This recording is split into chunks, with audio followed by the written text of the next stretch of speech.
तो हेलो दोस्तों, राम राम। तो रोज़ की तरह आज भी अपने दिन की शुरुआत होती है क्लास जाने से, पर आज मैं क्लास नहीं जा रहा हूँ। तो आज मैं जा रहा हूँ कट मोटर लैब। और लैब में आने के बाद मैं करने लग जाता हूँ अपनी बारी का इंतज़ार, जब तक मैं बनाने लग जाता हूँ वीडियो।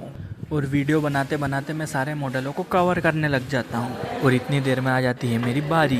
इसमें सिंगल प्लेट क्लच के बारे में बताया है, और आज मैंने सिंगल प्लेट, डबल प्लेट और ड्यूल प्लेट क्लच पढ़ा।